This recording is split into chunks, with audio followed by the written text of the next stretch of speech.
Mon neveu jette mon gâteau de diplôme, toute ma famille rit. Ma mère me renie par texto. Ma seule réponse, j'enlève mon nom de leur prêt. À minuit, mon téléphone explose sous 100 appels manqués. Je pensais que le jour de ma remise de diplôme serait le plus beau jour de ma vie. Mais en plein milieu de la fête, mon neveu a jeté mon gâteau par terre et a dit « Mange-le par terre, Tati Amélie. Maman dit que c'est tout ce que tu mérites. » Ma mère a ri. Ma sœur a ri. Personne ne m'a défendu. Je suis simplement parti en silence, sans un mot, tandis que le son de leur rire me suivait hors de ma propre célébration. Ce soir-là, ma mère m'a envoyé un texto « C'est fini. Ne reviens plus jamais. » Ma sœur a réagi avec un cœur. J'ai répondu « Alors demain, je retire mon nom de tous les prêts. » À minuit, la discussion de groupe familial a explosé sous 100 appels manqués. Avez-vous déjà été traité comme un étranger par votre propre famille? Dites-moi d'où vous écoutez, car je veux vraiment savoir si ce genre d'injustice a touché le cœur de quelqu'un d'autre. Je m'appelle Amélie Dubois. Je viens d'obtenir mon master en technologie durable à l'université de la Sorbonne. 6 ans de travail acharné, 2 emplois à temps partiel, des nuits interminables au laboratoire, tout ça pour ce moment. Je suis rentré à Orléans, dans le Loiret, pour une fête de remise de diplôme. Ma mère a dit qu'il préparait ça depuis un mois, mais l'air semblait lourd, comme si quelque chose de fragile était sur le point de s'effondrer. Le jardin brillait sous le soleil. Des guirlandes lumineuses étaient tendues le long de la clôture. L'odeur du barbecue flottait dans l'air. Quelqu'un passait de la chanson française. Des enfants couraient partout en criant. Les verres s'entrechoquaient. Tout semblait parfait, du moins en surface. Mais j'ai alors remarqué un petit détail, le genre de détail que seule une personne habituée à être mise de côté remarquerait.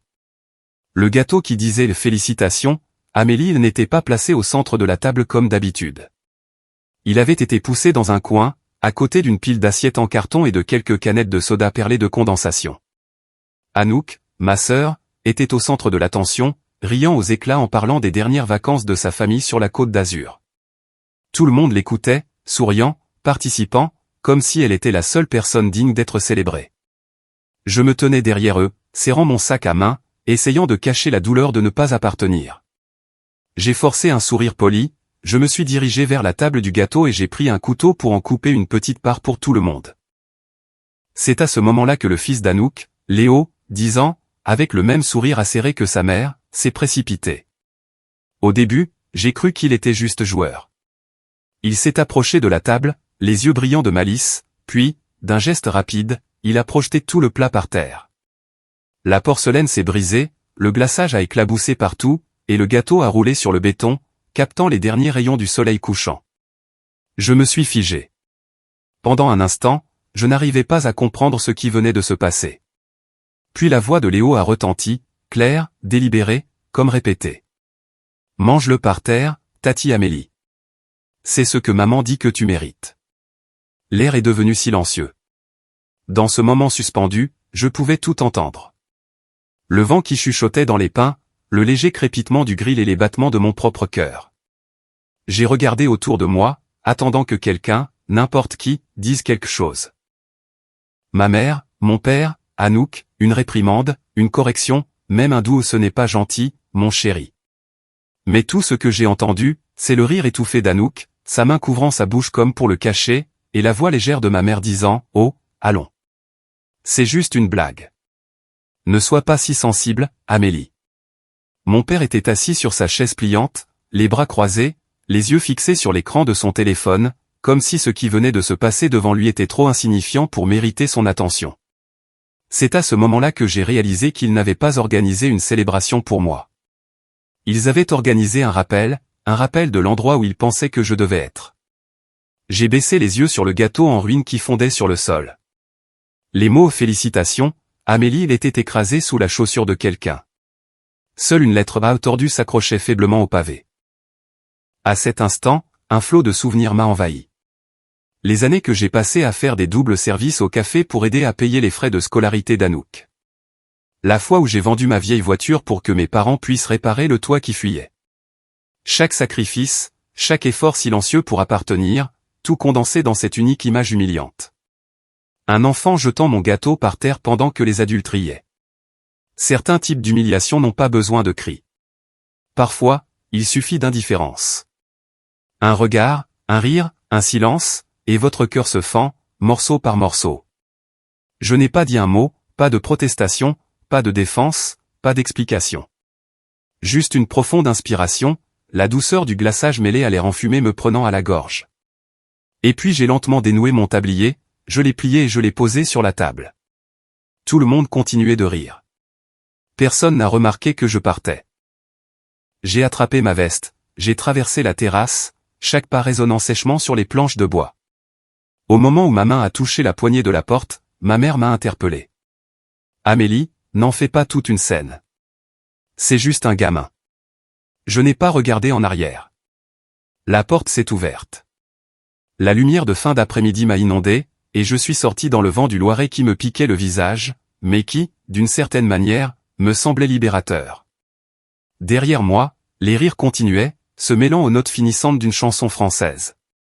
Je me suis éloigné en voiture dans la rue étroite du quartier, l'esprit vide, comme si quelqu'un avait effacé tous les bons souvenirs que j'avais essayé de conserver. Parfois, la douleur la plus profonde n'est pas dans l'acte lui-même, mais dans la prise de conscience que personne dans votre famille ne pense que c'est mal. Je n'ai pas pleuré. J'ai juste serré plus fort le volant, regardant le ciel passer de l'or au violet. Et dans ce calme, j'ai su qu'il était temps de les quitter. Pas seulement physiquement, mais complètement. Alors que je conduisais vers Paris, les lampadaires s'étendaient devant moi comme un faible ruban d'étoiles dorées le long de l'autoroute A10. Le vent battait contre les vitres. La radio fredonnait un air de jazz discret, mais je l'entendais à peine. Tout ce que je voyais dans mon esprit, c'était ce gâteau heurtant le sol encore et encore, comme une bobine au ralenti qui ne cessait de tourner. Je me demandais sans cesse où j'avais mal agi.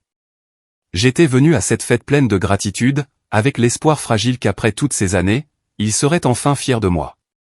Mais une seule phrase d'un enfant, un seul rire des adultes, a suffi à me montrer que chaque effort avait été vain. À travers le pare-brise, le paysage du Loiret s'estompait derrière moi. Et le passé a commencé à se dérouler, comme si cette longue portion de route ne m'emmenait pas seulement loin de leur maison, mais de toute la vie à laquelle j'avais autrefois si désespérément essayé d'appartenir. Je crois que j'avais environ 8 ou 9 ans quand j'ai commencé à comprendre que dans ma famille, certaines personnes étaient aimées pour ce qu'elles étaient, et d'autres seulement pour ce qu'elles faisaient. J'appartenais au second groupe. Ma mère disait toujours, « Amélie, tu es la grande sœur. Tu dois partager. Tu es la forte. » Au début, je pensais que c'était un compliment. Je croyais qu'être forte signifiait être quelqu'un dont on pouvait être fier. Mais avec le temps, j'ai réalisé que dans notre maison, forte était juste un autre mot pour « tu n'as pas le droit d'avoir des sentiments ». Chaque fois que j'étais fatigué, triste ou que j'avais simplement besoin d'un câlin, il disait « tu n'as pas besoin de ça ». Anouk est la sensible. Je me souviens encore vivement de mon 13e anniversaire. Maman a dit que nous ferions quelque chose de simple parce que nous économisions pour les cours de danse d'Anouk. Ce jour-là, j'ai eu exactement un cupcake, littéralement un seul, avec une bougie tordue plantée au centre et les mots « Joyeux anniv » écrits à la hâte avec du glaçage blanc. J'ai soufflé la bougie, j'ai souri et j'ai écouté maman dire « Ça te va, n'est-ce pas? Tu n'es pas vraiment le genre de personne qui a besoin de fête. » J'ai hoché la tête parce que je savais que si je ne le faisais pas, on me traiterait d'ingrate. 3 mois plus tard, quand Anouk a eu 10 ans, elle a eu une fête d'anniversaire en grande pompe, un gâteau à 3 étages, des ballons en forme de cœur, des cadeaux empilés dans le salon. J'ai passé la majeure partie de cette journée à aider maman à faire la vaisselle pendant qu'Anouk riait et déballait ses cadeaux. C'est là que j'ai réalisé que ma place dans cette famille n'était jamais sous les projecteurs. J'étais celle derrière le rideau, nettoyant la scène pour que tous les autres puissent briller. Mon père ne me grondait pas beaucoup, mais quand il parlait, ses mots portaient le poids de la comparaison. Anouk est artistique. Toi, tu es juste doué pour les choses pratiques. Il a dit ça quand j'ai remporté la première place au concours scientifique national. Il l'a dit comme si mon prix, quelque chose pour lequel j'avais travaillé des mois, n'était qu'un morceau de métal sans vie. Tandis que l'aquarelle désordonnée d'Anouk sur le mur était la véritable source de fierté. J'ai essayé de ne pas laisser ça me blesser. Je me suis dit qu'un jour il verrait ma valeur, la valeur de quelqu'un qui pouvait se tenir debout sans avoir besoin d'être soutenu. Au lycée, quand Anouk a commencé à sortir avec des amis, je suis devenue la réparatrice désignée. Maman me demandait de la conduire à l'école, de finir ses devoirs quand elle n'en avait pas envie, de nettoyer après ses fêtes. Je me souviens d'une nuit, alors que je révisais pour mon bac, Anouk a frappé à ma porte. Et, j'ai renversé de la peinture sur ma robe. Tu peux la laver pour moi avant que maman ne voie? Elle va être furieuse. J'ai tout laissé tomber, mes notes, ma concentration, ma seule chance d'obtenir une bourse, et j'ai passé la soirée à frotter cette stupide robe. Quand les résultats de mon bac sont arrivés, juste en deçà de la mention très bien nécessaire pour une bourse complète, maman a seulement soupiré et dit, si seulement tu avais été plus concentré.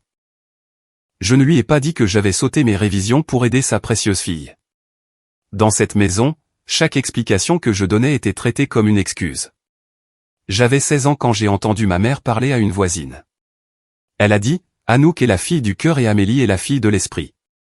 Elle s'équilibre. Dieu merci, l'aîné n'a pas besoin de beaucoup d'attention. Je me tenais à mi-chemin dans les escaliers, écoutant chaque mot. Je n'ai pas pleuré. Je me suis juste senti vide.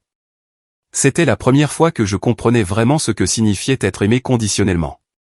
Quand j'ai obtenu une bourse complète pour l'université à Paris, j'ai quitté la maison par un matin d'automne frais. Maman m'a serré dans ses bras, mais l'étreinte était brève et distante, plus un devoir qu'une affection. Papa a simplement dit, ne cause pas de problème. Anouk a fait un signe de la main depuis le seuil, avec un sourire poli et plastique, comme si elle disait au revoir à quelqu'un qu'elle ne reverrait jamais. Ce jour-là, je me suis fait une promesse silencieuse. Si je voulais être vu, je devrais devenir si exceptionnel qu'il ne pourrait plus prétendre ne pas me remarquer. J'ai travaillé sans relâche, des services supplémentaires au laboratoire, des nouilles instantanées pour les 3 repas, économisant chaque centime. Et pourtant, j'envoyais de l'argent à la maison, non pas parce qu'il le demandait, mais parce que je pensais que c'était ainsi que l'on prouvait qu'on était toujours une bonne fille.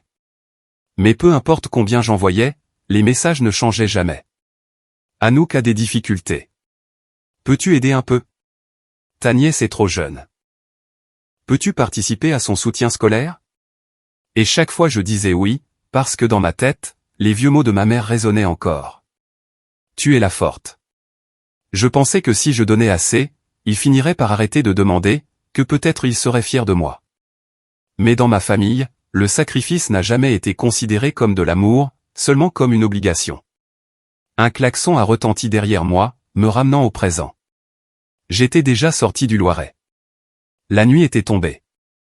Le panneau de signalisation indiquait le Paris 120 km. Pour la première fois, un calme étrange m'envahit. 27 ans.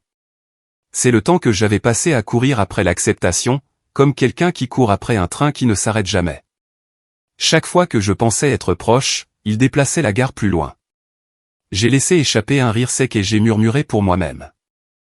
Je pensais que si je travaillais assez dur, il finirait par me voir. Mais dans ma famille, l'équité était un cadeau. Ils n'ont jamais pris la peine de l'emballer pour moi. La voiture filait le long d'interminables rangées de pins sombres. Et j'ai regardé mon enfance s'estomper derrière moi, cette cuisine exiguë, la voix douce de maman appelant le nom d'Anouk, et moi, debout dans le coin, faisant tranquillement la vaisselle. Peut-être avais-je appris à me taire pour survivre. Mais ce soir, en regardant dans le rétroviseur, j'ai réalisé qu'il était temps d'être silencieuse. Non pas pour endurer, mais pour lâcher prise. Je ne voulais plus qu'il me voie. Je voulais me voir moi-même. Quand je suis arrivé à Paris, il était tard. Une bruine tombait sur les rues désertes, les lampadaires s'étirant en longs reflets sur l'asphalte mouillé. J'ai déverrouillé la porte de mon minuscule appartement dans le Marais. Juste assez de place pour une personne, avec un bureau près de la fenêtre et quelques plantes en pot que je chérissais depuis le printemps. Le silence était si complet que je pouvais entendre mes propres pas sur le parquet. J'ai posé mon sac, allumé la lampe de bureau. Sa lumière jaune et chaude peignait le mur, réconfortante mais douloureusement solitaire. J'allais me faire un thé quand mon téléphone a vibré. Un message de maman a illuminé l'écran. Nous avons choisi de couper tout contact. Tu as causé assez de tension. Reste loin pour toujours. En dessous, il y avait un cœur rouge, la réaction d'Anouk, un j'aime, comme si elle approuvait mon exil. J'ai fixé l'écran, figé, ne sachant si je devais rire ou pleurer. Je pouvais les imaginer assises ensemble dans le salon, rédigeant ce message, convaincus d'avoir raison. Reste loin pour toujours. Ces mots me fixaient, froids, tranchants et définitifs, comme du métal pressé contre la peau. J'ai posé mon téléphone sur la table et je me suis adossé à ma chaise. Dans le petit appartement, le seul son était le faible tic-tac de l'horloge. Pour la première fois de ma vie, elle l'avait dit clairement, elle n'avait plus besoin de moi. Et étrangement, sous le choc, je me sentais légère. Effroyablement légère.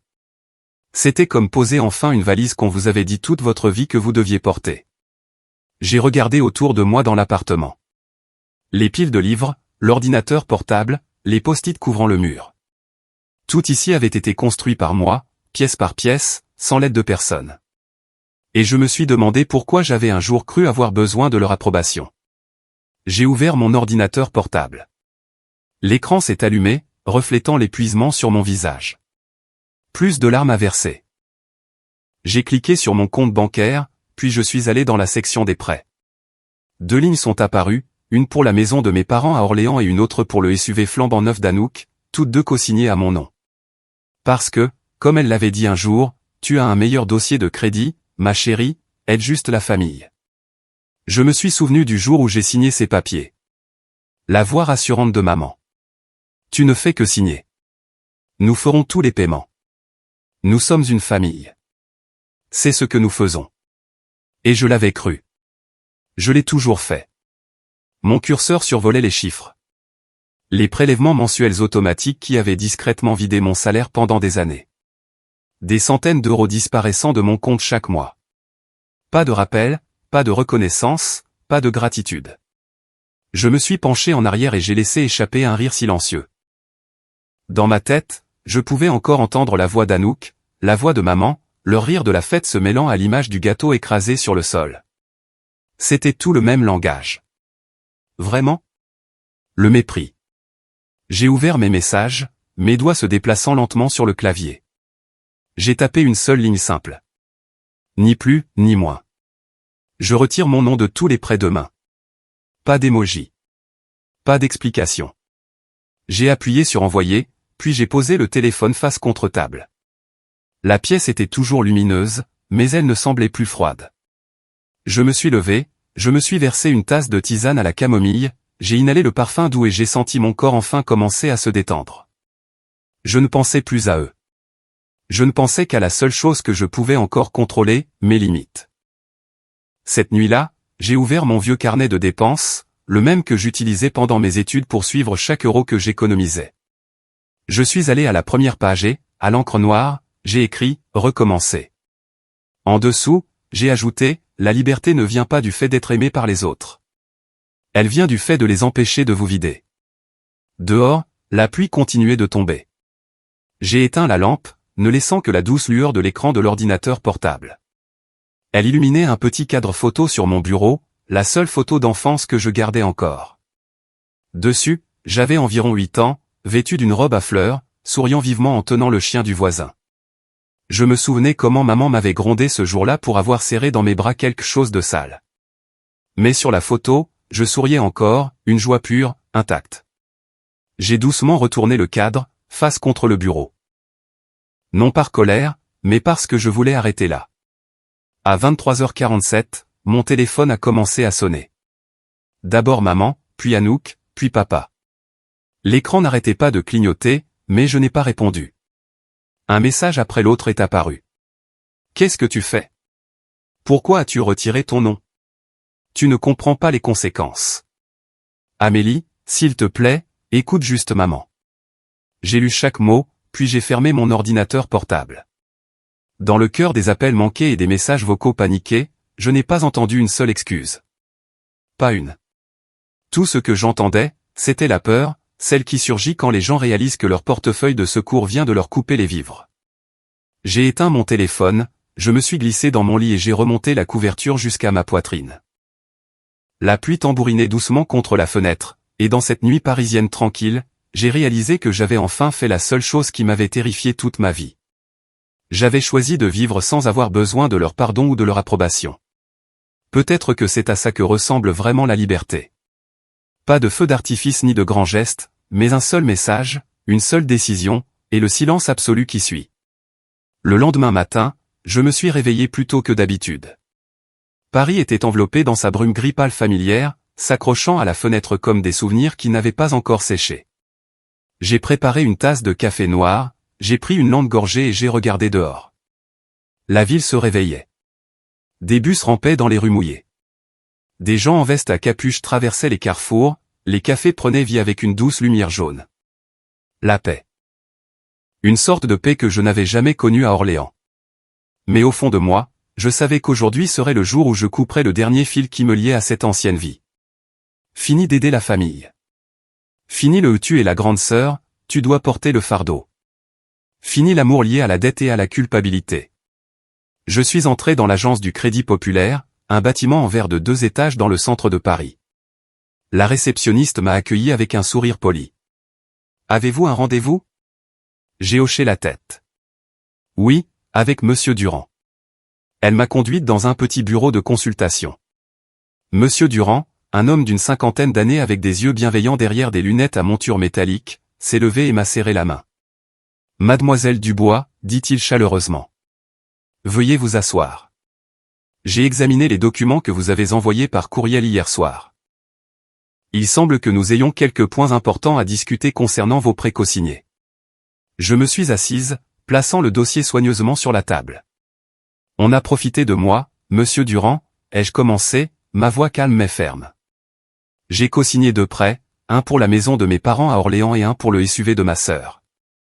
Je les ai payés discrètement pendant des années parce que je pensais que c'était mon devoir familial. Mais après ce qui s'est passé, je veux couper tous les liens. Il a hoché la tête, prenant des notes d'une écriture soignée et délibérée. Je comprends.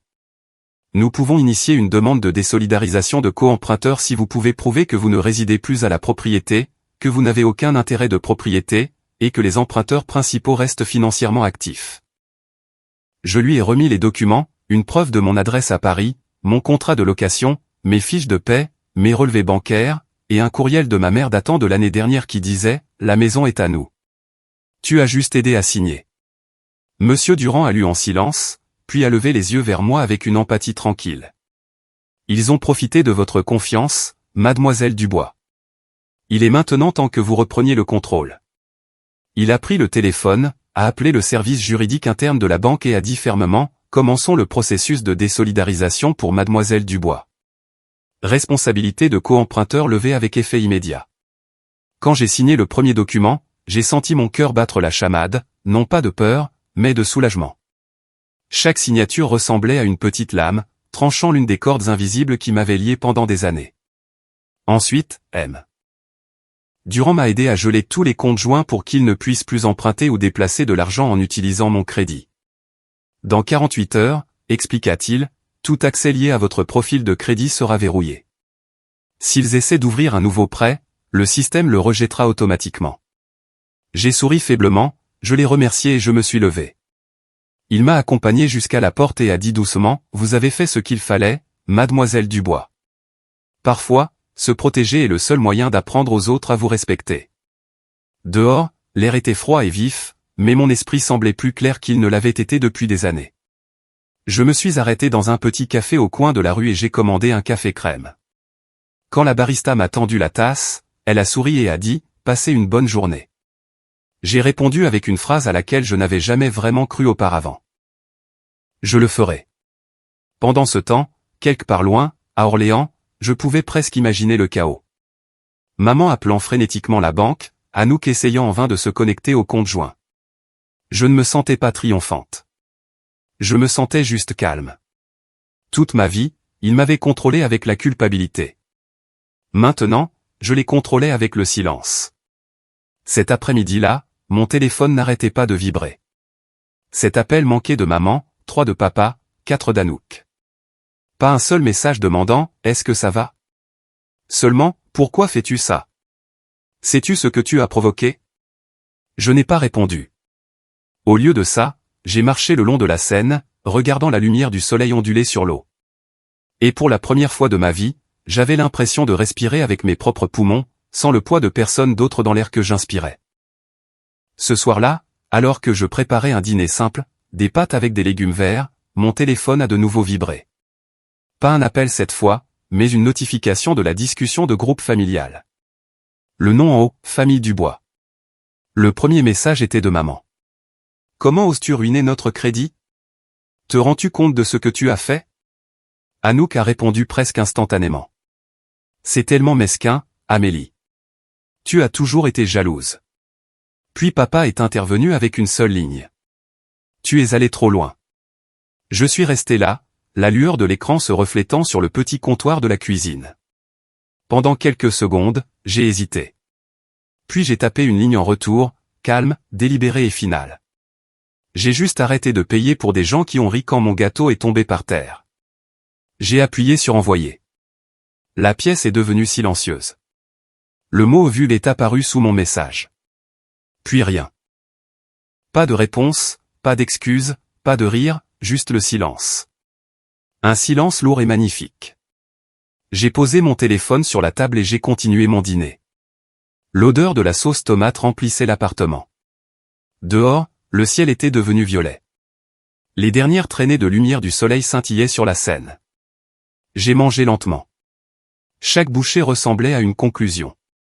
La conclusion du devoir, de la peur, de cette version tordue de l'amour que j'avais passé des années à essayer de préserver. Je n'étais plus leur gardienne. Je n'étais plus leur filet de sécurité, leur colonne vertébrale silencieuse, leur fille invisible. J'étais simplement Amélie, une femme de 27 ans qui payait son propre loyer, achetait ses propres repas, et choisissait enfin sa propre paix. Cette nuit-là, j'ai écrit dans mon journal, je n'ai pas besoin qu'ils m'aiment. J'ai juste besoin qu'ils ne me doivent rien. Et pour la première fois, j'ai dormi profondément. Pas de rêve d'Orléans, pas de voix chuchotant sois forte. Seulement le rythme régulier de la pluie contre le toit, comme une berceuse pour une vie nouvellement libérée. 3 jours après avoir envoyé ce dernier message, l'air dans mon appartement était étrangement calme. Je travaillais de chez moi, je me faisais du café, j'écoutais de la musique douce, et j'avais presque oublié qu'il y a quelques jours à peine, j'avais rompu un lien qui m'avait étranglé pendant 27 ans. Tout semblait paisible jusqu'à ce mercredi matin, quand des coups violents ont résonné à la porte. C'était sec, en colère, implacable.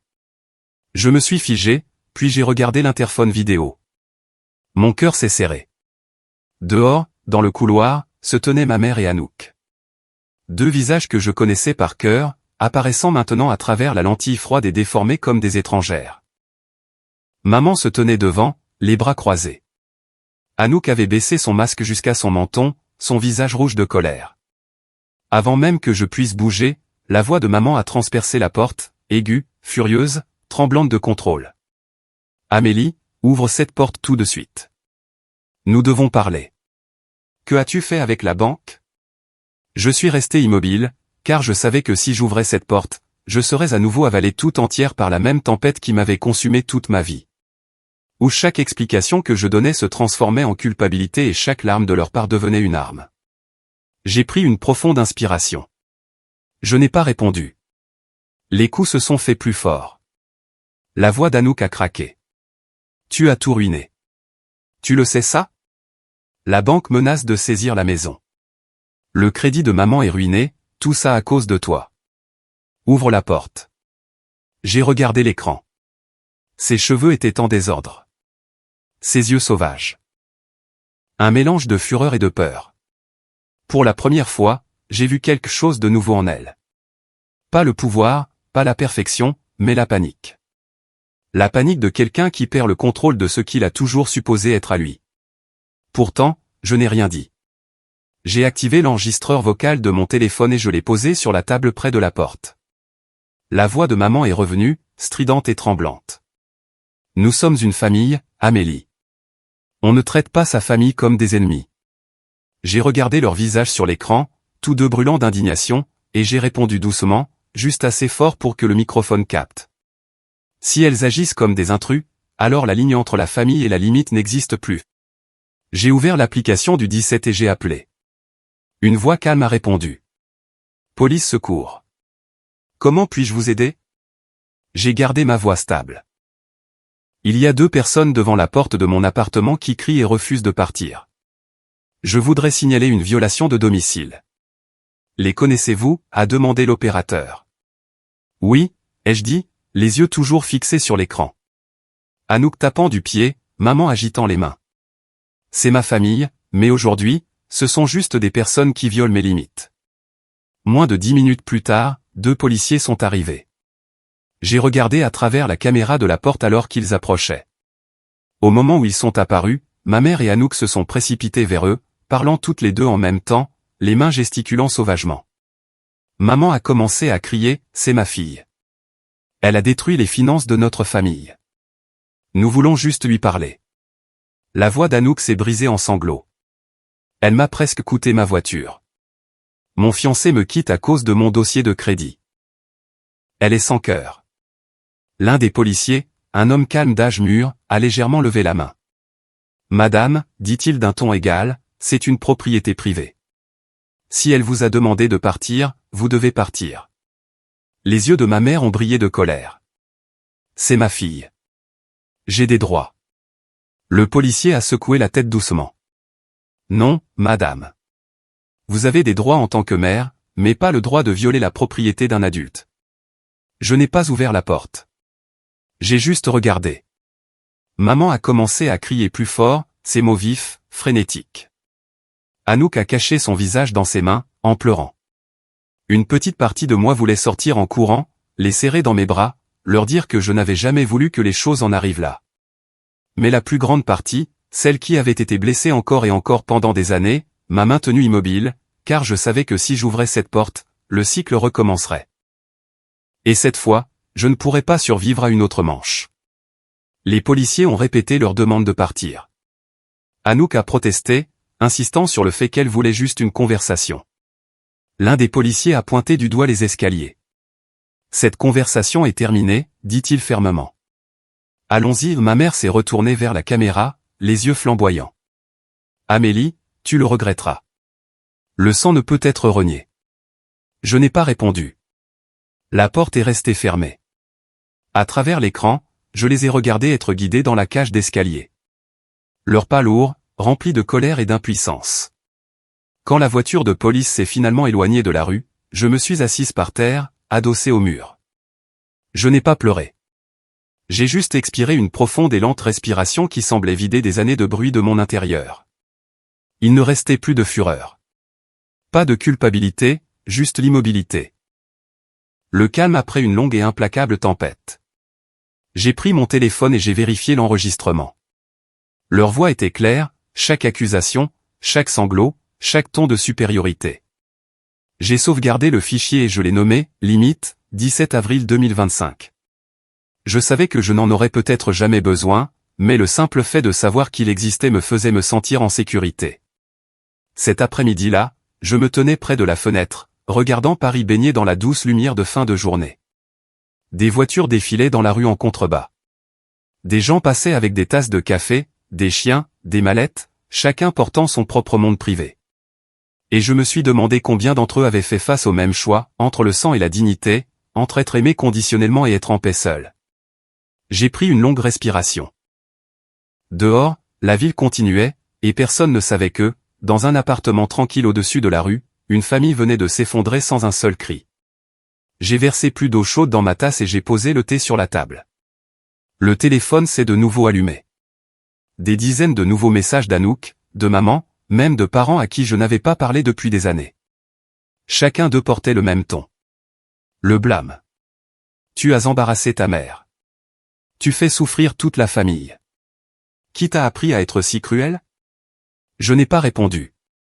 J'ai juste lu chacun d'eux attentivement et je l'ai supprimé. À chaque pression sur supprimer, je me sentais un peu plus légère, comme si je déchargeais une pierre à la fois d'un sac à dos que j'avais porté bien trop longtemps. Quand la nuit est tombée, j'ai ouvert la fenêtre. Le vent parisien est entré, frais et vif, portant la faible odeur de café torréfié du café d'en bas. Je suis resté là, à regarder les lumières de la ville onduler sur l'eau et j'ai pensé à tout ce qui venait de se passer. Elles avaient parcouru des centaines de kilomètres juste pour essayer de reprendre le contrôle sur moi, et elles avaient échoué. Je ne les détestais pas. Je plaignais juste la version de moi-même qui avait autrefois cru qu'être obéissante et travailleuse lui vaudrait l'amour.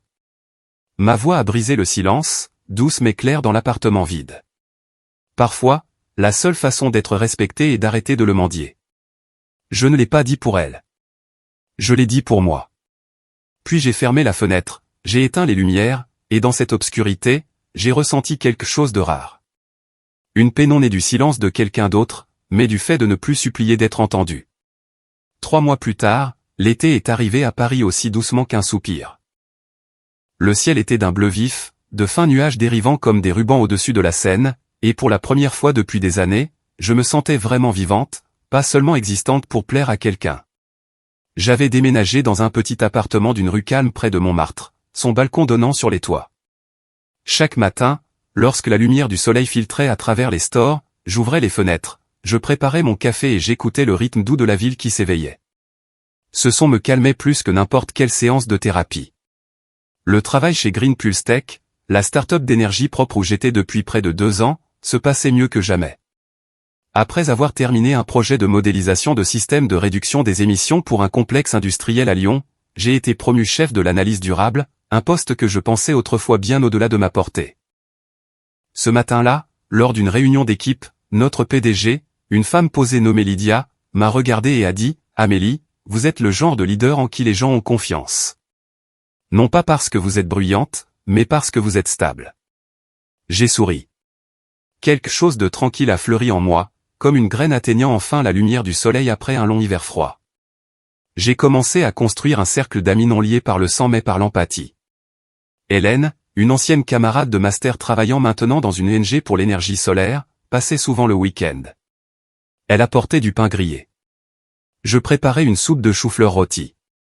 Nous parlions de petites choses charmantes, les livres que nous avions lus, les films que nous avions vus, ou comment mes plantes continuaient de s'incliner dans la mauvaise direction par rapport au soleil. Marc, un de mes collègues, est devenu comme le frère que je n'ai jamais eu. Il m'a appris à poser des limites au travail, chose que je n'avais jamais su faire dans ma propre famille. Un après-midi, quand j'ai reçu un courriel de maman avec pour objet « Nous avons juste besoin de parler », Marc m'a jeté un coup d'œil et a dit doucement « Tu ne dois taper à personne ». Je n'ai pas répondu à ce courriel. Et pour la première fois de ma vie, je ne me suis pas senti coupable.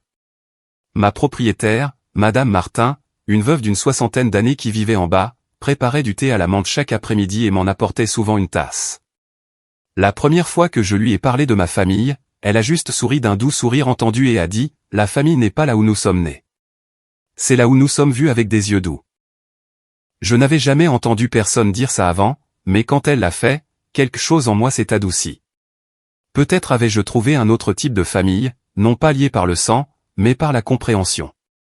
J'ai commencé à pratiquer le yoga le matin. Au début, c'était juste pour m'aider à mieux dormir. Mais finalement, c'est devenu une partie de mon rituel pour commencer la journée. J'ai appris à respirer profondément, à relâcher la tension dans mes épaules et à accepter que le silence ne signifie pas toujours la faiblesse. Parfois, c'est la force. Les soirs tranquilles, j'ai recommencé à cuisiner. Fini les tasses solitaires de nouilles instantanées. Je préparais la nourriture que j'aimais.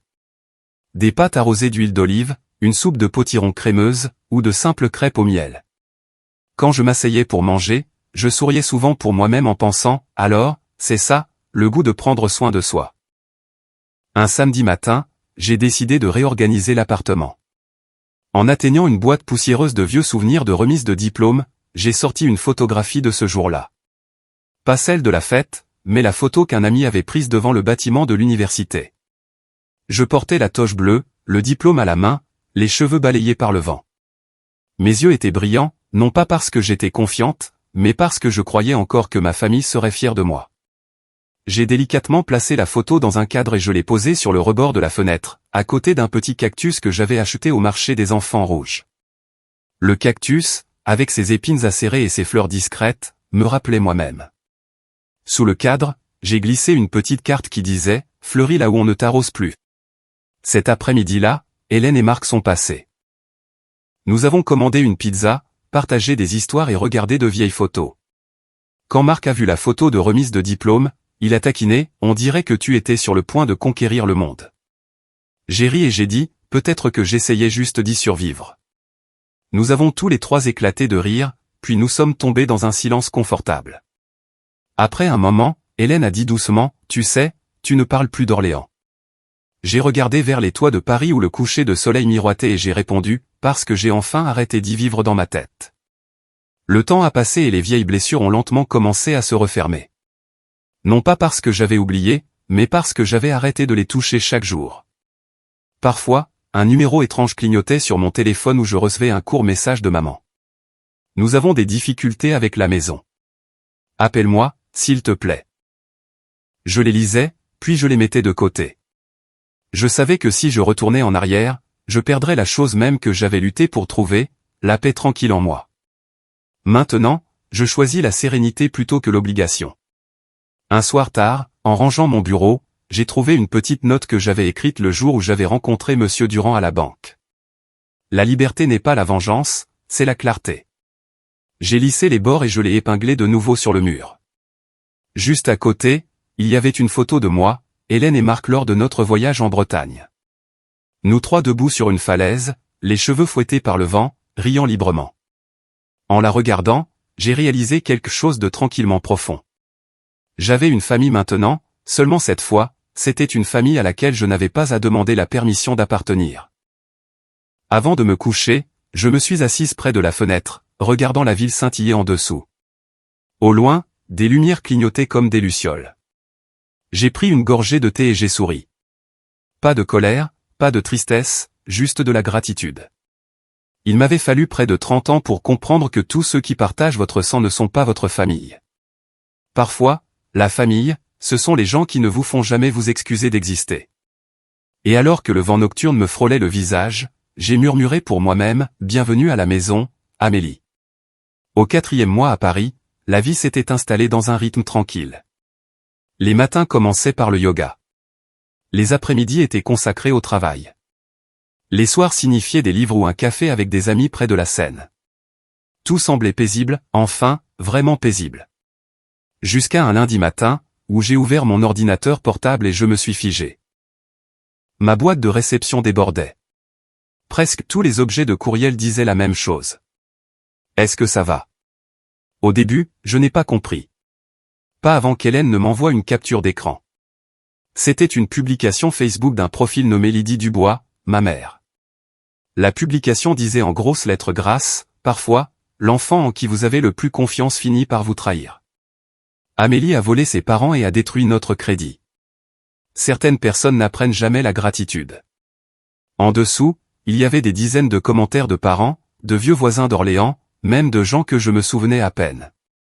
Certains offraient leur sympathie à mes parents. D'autres ajoutaient leur propre poison à l'histoire. Et puis il y a eu un commentaire qui m'a glacé. J'ai entendu dire qu'elle a utilisé l'argent de ses parents pour acheter ce bel appartement à Paris, en prétendant que c'était financé par sa start-up. On dirait qu'on connaît la vérité maintenant. J'ai fixé l'écran lumineux. Mon rythme cardiaque était stable. Pas rapide, pas brisé. Autrefois, même un mot dur de ma mère pouvait me faire pleurer, mais maintenant je ne ressentais pas de douleur, juste du vide. Une sorte de quiétude qui ne vient que lorsqu'on réalise enfin qu'ils ne peuvent plus vous blesser de la même manière. Mais les réseaux sociaux, c'est là où les rumeurs poussent plus vite que la moisissure dans le noir.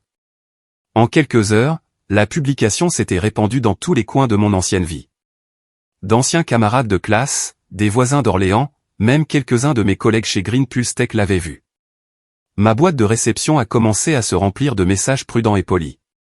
Et Amélie, tout va bien avec ta famille? Je savais que si je restais silencieuse, l'histoire se nourrirait d'elle-même jusqu'à dévorer ma réputation. Au lieu de m'expliquer à tout le monde, j'ai écrit un seul court courriel, clair, professionnel et final, au RH, à mon équipe et à mes 3 amis les plus proches au travail. Objet, clarification, affaires personnelles. Bonjour à tous. Si vous voyez mon nom dans des rumeurs ou des publications sur les réseaux sociaux, veuillez les ignorer. Certaines personnes combattent les limites avec des mensonges. Je vais bien et j'apprécie votre professionnalisme et votre respect de ma vie privée. Cordialement, Amélie. J'ai cliqué sur envoyer, puis j'ai fermé mon ordinateur portable, non pas pour me défendre, mais pour protéger ma dignité, car je savais que la vérité n'a pas besoin d'être criée. Elle a seulement besoin de temps. Quelques jours plus tard, j'ai reçu un appel téléphonique de Madame Richard, notre ancienne voisine à Orléans. Sa voix tremblait à travers le haut-parleur. Amélie, j'ai vu ce que ta mère a publié, mais je sais que ça ne peut pas être vrai. Tu étais la gamine la plus travailleuse du quartier. Je voulais juste te dire que je te crois. Je l'ai remerciée, gardant ma voix stable. Mais après avoir raccroché, mes mains tremblaient. Je n'avais pas peur d'être mal comprise. J'avais peur de cette sorte de pitié silencieuse que les gens donnent à ceux qu'ils considèrent comme brisés. Ce ton de « pauvre petite ». Cette nuit-là, Marc et moi étions assis au café des nuages, regardant la ville briller après une légère pluie. Il a remué son café et a demandé « Tu vas y répondre ?»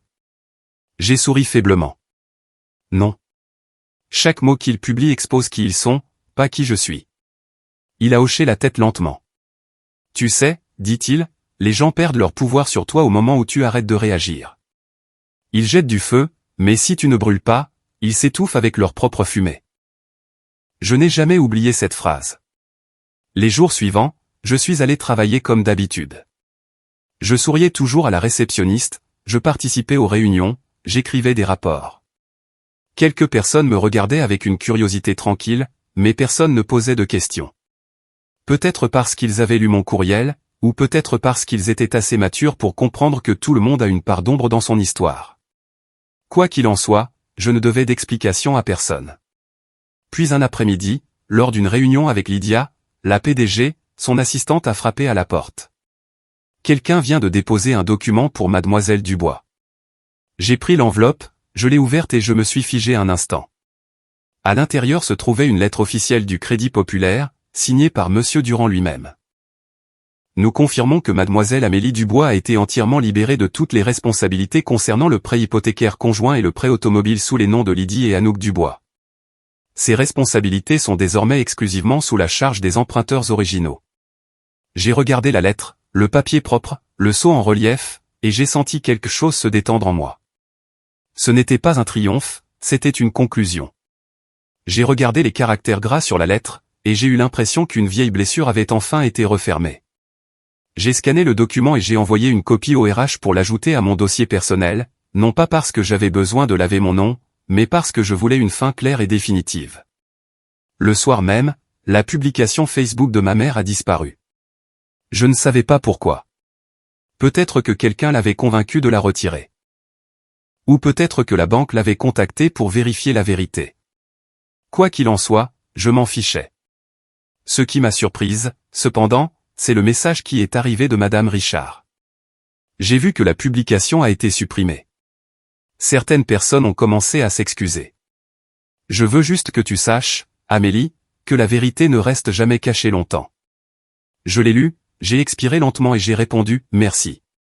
Tout ce que je veux, c'est la paix ». Au cours des jours suivants, mon téléphone est devenu silencieux, plus d'appels à minuit, plus de textos en colère, plus d'histoires fabriquées. Je savais que ce n'était pas parce qu'ils avaient réalisé leurs erreurs. C'était parce qu'ils avaient perdu la seule chose qui les faisait se soucier de moi, le bénéfice. Quand ils ne pouvaient plus m'utiliser pour emprunter de l'argent, pour payer des dettes, pour jouer le rôle de leur bonne fille, ils n'avaient plus de raison d'exister dans ma vie. Un après-midi de fin août, alors que le soleil plongeait sur la Seine, je me suis assise sur mon balcon avec une tasse de tisane à la camomille, écoutant Norah Jones fredonner doucement à travers les haut-parleurs.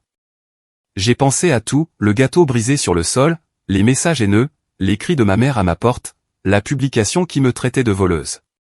Tout cela ressemblait à des vagues qui s'étaient autrefois écrasées violemment contre moi, mais qui s'étaient maintenant retirées, ne laissant derrière elles qu'une eau calme. J'ai souri faiblement et j'ai murmuré pour moi-même. Le silence n'est pas une faiblesse. C'est la tempête qu'ils n'ont jamais réalisé avoir perdue. Cette nuit-là, j'ai nettoyé mon bureau. La photo de remise de diplôme était toujours à côté du petit cactus. J'ai pris un stylo et j'ai ajouté une ligne de plus à l'ancienne note sur mon mur. Quand les gens arrêtent de bénéficier de votre gentillesse, c'est là que vous apprenez qui vous a jamais aimé. Puis je l'ai réépinglé entre les plans de projet et les diagrammes de systèmes énergétiques. Un rappel silencieux pour moi-même que la famille n'est pas l'endroit où vous devez vous excuser de vivre honnêtement. Et parfois, votre silence est la forme de résistance la plus bruyante. Quand j'ai éteint les lumières, l'appartement brillait doucement dans la teinte ambrée de la ville. Dehors, Paris scintillait, vivante, éveillée, libre, et moi, la femme autrefois qualifiée de fille voleuse. Je vivais enfin comme celle que j'étais vraiment. Sans prouver, sans défendre, juste en étant, en paix absolue. Une année s'était écoulée depuis le jour où j'avais coupé tous les liens. Le temps a une étrange façon de guérir. Non pas en vous faisant oublier, mais en vous apprenant que la douleur n'a plus le droit de contrôler votre vie. J'avais appris à vivre lentement, à cesser de réagir à tout, à simplement exister dans des matins tranquilles où la lumière du soleil filtrait à travers des rideaux blancs et où les moineaux voletaient devant ma fenêtre. Ma vie avait trouvé son équilibre, le travail était stable, ma santé bonne, et les gens autour de moi, Hélène, Marc, Madame Martin, étaient devenus le genre de famille qui ne vous demande pas de prouver que vous appartenez. Je ne pensais plus beaucoup à Orléans jusqu'à un matin de début d'automne, alors que les feuilles dehors commençaient juste à prendre une teinte orange douce et qu'un courriel est apparu dans ma boîte de réception. Court. Une seule ligne, mais elle a fait battre mon cœur un instant. De la part de David Dubois. Objet, ta mère. Ta mère est tombée. Elle se repose à la maison. Elle a demandé si tu serais d'accord pour parler. Si tu ne veux pas, je comprends. J'ai fixé les mots pendant un long moment. Pas de colère, pas de tendresse, juste de l'étrangeté. Cela faisait presque 2 ans que je n'avais pas entendu son nom sans ressentir une vive douleur. J'ai lu le courriel 3 fois. Bien que bref, il y avait quelque chose d'honnête dedans. Pas de manipulation, pas de culpabilité, pas d'excuses, juste un message. Normalement, je l'aurais ignoré, mais pour une raison quelconque ce matin-là, j'ai cliqué sur répondre. Je peux te rencontrer. Où et quand tu préfères. 3 heures plus tard, sa réponse est arrivée. Le torréfacteur près de l'université. 14 heures demain. J'ai fermé l'ordinateur portable. Un sentiment étrange s'est installé en moi. Pas de la peur, mais quelque chose entre la curiosité et la prudence. Rencontrer quelqu'un qui vous a autrefois brisé n'est pas facile, surtout quand vous avez construit votre paix si soigneusement. Mais peut-être qu'il était temps d'affronter la partie de mon passé que j'avais le plus évité, l'homme qui avait choisi le silence pendant toutes mes années de douleur. Le lendemain, Paris était drapé d'une légère pluie.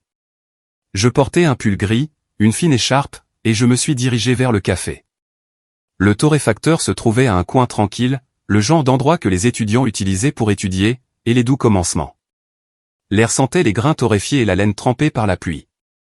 Un vieil air de jazz fredonnait à travers les haut-parleurs. Je suis arrivé 10 minutes en avance et j'ai pris place près de la fenêtre, mes mains enroulées autour d'un café crème fumant. Quand la porte s'est ouverte, je l'ai vu. Ses pas étaient plus lents, ses cheveux plus gris, son visage ridé par des années que je n'avais jamais remarqué quand j'étais enfant. Il a regardé autour de lui, puis nos regards se sont croisés. Une lueur d'hésitation, puis un faible sourire. « Bonjour, ma chérie, dit-il, la voix rauque, calme. « Bonjour, papa », ai-je répondu, plus calme que je ne l'aurais cru. Il s'est assis en face de moi, a enlevé ses lunettes, les a posées sur la table. Pendant quelques secondes, nous n'avons rien dit. La pluie dehors tombait à un rythme régulier, se mêlant au doux sifflement de la machine à expresso. J'ai étudié son visage et j'ai réalisé que quelque chose avait changé. Pas ses traits, ses yeux. Il ne portait plus la certitude de quelqu'un qui prend parti. C'étaient les yeux d'un homme qui comprenait enfin ce qu'il avait perdu. Il s'est éclairci la gorge et a parlé doucement. Je ne sais pas vraiment par où commencer. Ta mère. Elle est tombée dans le jardin. Elle est à la maison maintenant. Elle ne peut pas travailler pendant un certain temps. Elle ne va pas bien. Mais quand elle s'est réveillée, la première chose qu'elle a demandé, c'est si tu allais bien. Je pensais que tu devais le savoir. J'ai hoché la tête doucement. Je vais bien. Merci de demander, papa. Il a acquiescé lentement, son regard vacillant avant de se poser sur la tasse de café entre nous. Je suis retourné lire certains de tes anciens messages, dit-il. Cette ligne, je retire mon nom de tous les prêts demain. J'y ai beaucoup pensé. J'ai réalisé que j'avais eu tort de les laisser te traiter comme elles l'ont fait.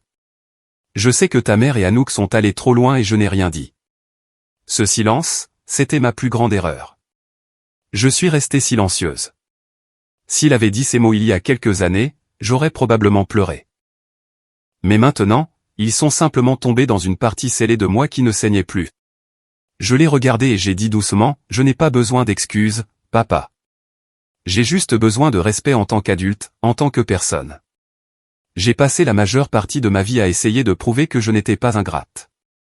Maintenant, je veux juste vivre sans avoir à prouver quoi que ce soit. Il m'a regardé pendant un long moment, puis a hoché la tête, sa voix basse. Je comprends. Et je suis content que tu aies trouvé ta propre vie. Je veux juste que tu saches que j'ai suivi ton travail. Quand j'ai vu cet article sur ton projet chez Green Pulse Tech, j'étais fier. Même si je n'ai pas le droit de le dire. Les mots m'ont prise au dépourvu. Une partie de moi voulait le croire. Une autre partie se retenait, prudente. Je n'ai rien dit. J'ai juste souri, un petit sourire calme. Merci, papa. Il est resté quelques minutes de plus, parlant d'Orléans, des anciens voisins, du pommier dans notre jardin où j'avais l'habitude de grimper chaque été. Puis il s'est levé, enfilant son manteau. Merci de m'avoir rencontré, dit-il. Je ne suis pas sûr que ta mère ait le courage de te contacter, mais si jamais tu le veux, elle serait heureuse d'entendre ta voix. J'ai hoché la tête. J'y penserai, mais je ne peux rien promettre. Il a souri faiblement, les yeux un peu rouges. C'est suffisant. Quand il est parti, je suis restée assise. La porte du café s'est ouverte, laissant entrer une brise qui sentait la pluie et le café torréfié. J'ai regardé sa silhouette disparaître dans la foule et j'ai réalisé que je ne ressentais plus de colère. Ni amour, ni haine, juste une sorte de tristesse tranquille. Le genre de tristesse que l'on ressent quand on voit un vieux livre qui vous a autrefois fait pleurer mais qui n'a plus ce pouvoir. J'ai sorti mon carnet et j'ai écrit une seule ligne. Parfois, la guérison ne consiste pas à s'étreindre et à pleurer. C'est de se voir enfin après des années d'aveuglement. Quand je suis sorti, la pluie avait cessé. De fins rayons de soleil se glissaient à travers les nuages, se dispersant sur le trottoir mouillé. J'ai levé le visage, j'ai pris une profonde inspiration et j'ai ressenti une légèreté indescriptible. Peut-être que tout le monde n'a pas la chance d'entendre des excuses tardives, mais moi si. Et d'une certaine manière, c'était suffisant. Ce soir-là, en rentrant chez moi, j'ai ouvert la fenêtre. L'odeur de bois mouillé flottait depuis la pluie. Sur l'étagère, mon petit cactus avait fait éclore une seule fleur blanche. Je l'ai touché doucement et j'ai souri. J'ai alors été frappé. Certaines choses peuvent encore fleurir, même après avoir été oubliées pendant bien trop longtemps. Plus tard dans la soirée, Paris était baigné d'une pâle lumière dorée. Le coucher de soleil s'attardait, comme si le temps lui-même ne voulait pas partir. Je me tenais sur mon balcon, une tasse de tisane à la camomille réchauffant mes mains, regardant la Seine scintiller avec les derniers reflets du jour. Au loin, une sirène de péniche a retenti et le son doux des vagues frôlait la rive, un adieu silencieux du dimanche. Cela faisait presque un an depuis cet après-midi avec mon père, et la vie était restée stable. Je n'avais pas reparlé à ma mère, ni contacté Anouk. Mais en moi, il ne restait plus de colère, seulement une immobilité, pleine et calme, comme la Seine devant moi. J'ai posé mon thé sur la petite table en bois et j'ai ouvert mon ordinateur portable. Sur l'écran se trouvaient des notes pour le nouveau projet de notre équipe, un système de surveillance des émissions à l'échelle de la ville. Des rangées de chiffres, de graphiques et de plans remplissaient la page, chaque ligne portant une vérité que je comprenais profondément maintenant, le vrai changement ne vient pas de la plainte. Il vient de la construction de quelque chose de nouveau de ses propres mains. C'est peut-être exactement ce que j'avais fait de ma vie. Alors que j'ajustais une ligne de données, mon téléphone a vibré doucement. Un message. Le nom de l'expéditeur m'a fait marquer une pause. Anouk. Je ne me souvenais pas de la dernière fois qu'elle m'avait contacté. Peut-être le jour où la police leur avait demandé de quitter mon appartement. L'écran brillait dans le crépuscule doré. J'ai hésité, puis je l'ai ouvert. Je suis désolé pour tout. Juste 6 mots, pas d'explication, pas d'excuses, pas de supplication. J'ai regardé le message pendant un long moment. Mon cœur ne s'est pas serré et l'ancienne douleur n'est pas remontée. Il n'y avait qu'une tendresse passagère et silencieuse, comme une brise qui passe. Je savais qu'il avait dû lui en coûter quelque chose, de la fierté, du courage, ou peut-être de l'épuisement, pour taper ces mots. Et je savais aussi que cela ne changeait rien, mais cela n'en avait pas besoin. J'ai souri faiblement, j'ai posé le téléphone et j'ai laissé le message non lu mais non effacé. Puis j'ai ouvert le petit journal noir à côté de mon ordinateur portable et j'ai écrit une simple ligne à l'encre. Le pardon n'a pas toujours besoin d'une réponse. Parce que le pardon, ce n'est pas rouvrir la porte pour que quelqu'un revienne. C'est la fermer doucement pour ne plus avoir à regarder la blessure. J'ai fermé le journal et j'ai ressenti une étrange chaleur tranquille se répandre en moi, comme si je venais de terminer la dernière page d'un chapitre que je pensais ne jamais finir. Dehors, la nuit commençait à s'installer. Les gratte-ciels s'illuminaient un par un, leurs reflets se dispersant sur la Seine comme des milliers de miroirs brisés. Je suis sorti sur le balcon, le vent portant une faible salinité de l'eau se faufilant dans mes cheveux. En bas, le bourdonnement de la circulation se mêlait à la musique lointaine d'un bar en bas de la rue. La vie continuait, ne s'arrêtant pour personne, n'attendant le retour de personne. Je me suis appuyé contre la balustrade et j'ai regardé la ville, la même ville qui m'avait autrefois vu m'effondrer, et qui m'avait ensuite regardé me reconstruire, pièce par pièce. J'ai repensé au jour où j'ai quitté Orléans les mains vides, terrifié, m'accrochant à l'espoir fragile que quelque part, la vie pourrait être plus douce. Maintenant, je ne cherche plus la gentillesse chez les autres. J'ai appris à la créer en moi. Alors que la dernière trace de lumière du jour s'estompait, j'ai ressenti une parfaite immobilité s'installer en moi.